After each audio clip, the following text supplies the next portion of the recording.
This great civilization was bled and looted for over 1,000 years, and its people brainwashed and became impoverished and lost their self-esteem, all in a matter of 300 years. Question is, why? What is it that was lacking in us, despite all this brilliance, all these great achievements? How did this happen? And if this has happened, can it happen again? Is there some structural flaw in our way of thinking which has brought this about and can bring it about again? Now the challenges are much more sophisticated, much more sophisticated. It's no more the old brutal Muhammad Ghori and Ghazni. Now it is the battle is in the mind, globalization of tastes, and the abandonment of the fundamental principle of Sanatana Dharma, that we must try to blend materialism with spiritualism. With spiritual pursuits and material advancement, they must go together. Now that the spiritual part has been dropping in importance with the rise of globalization of tastes. So now you don't see the threat. So we have to address ourselves to this question, how is this going to be changed? After all, let us remember, there were other great civilizations, Greece, Egypt, Babylon, Iran.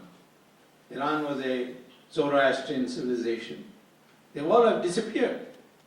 They've broken their links with the past for a variety of reasons.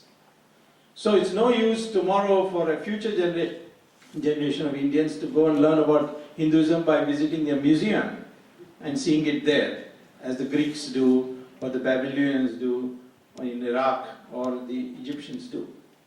So we have to answer this question. We can't get the answers in the present history books. I agree with Rajiv Malhotra, and I think it's because he is not being educated in the usual social science discipline that he is able to bring so much originality to the analysis of history.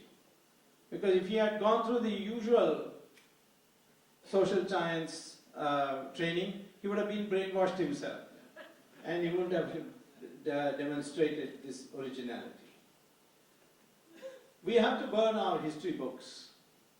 I have no doubt about that, because this defalsification of our history cannot become in bits and pieces. It has to be a lock, stock and barrel change. But the question is how to do it. How to do it which is acceptable academically. I mean, you can't do it the way Hitler did it, or you can't do it the way Idi Amin did it for a brief period. We have to do it in a way which is in a civilized way, in a matter of discourse. We have this ancient system called Shastrat, where we engaged in debate. In fact, the word Dravidian came out of one of the Shastra, namely when Adi Shankara went to Varanasi and challenged Mandana Mishra to a debate and said, if you lose the debate, you convert. He was, of course, the Uttara Mimamsa school and Buddhist scholar. And he said, if you lose, you have to convert to Hinduism. If I lose, I will become your Shishya. These are the two greatest exponents at that time. And the question is, Mandana Mishra agreed, but then there was a question, who's going to debate, who's going to judge this debate? So Mandana Mishra's wife was chosen as the judge. And after the debate, Mandana Mishra lost, which means never trust your wife to be the judge. And he became the first Shringeri Shankaracharya. So that's, and there the principles are laid down, how the academic discourse is to be conducted. So we have to do it in that way, which means you must footnote your sources. You must present the point of view of the other side and then demolish it. That's the academic discipline that we have to observe. Unfortunately, there are many, many wonderful books written by many scholars about the correct chronology of India, the correct Indian history, but it's not academically acceptable because it's not footnoted. It doesn't describe all the other researches that have been done to date, why they are wrong, why they should be rejected. And that is precisely what we need to do. If you are going to have a Hindu university in this country, the university should educate people not to be dogmatic, not to be doctrinaire, but to be academic, to place a point of view and then to demolish it by arguments and sources.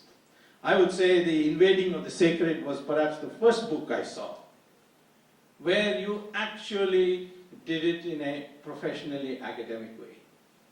And I compliment Rajiv Malhotra because he was the moving spirit behind it.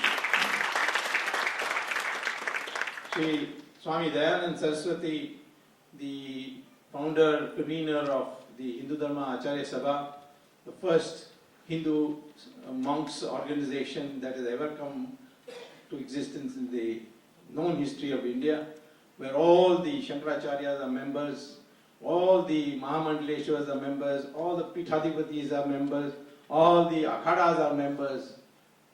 This is the first time such an organization come into being.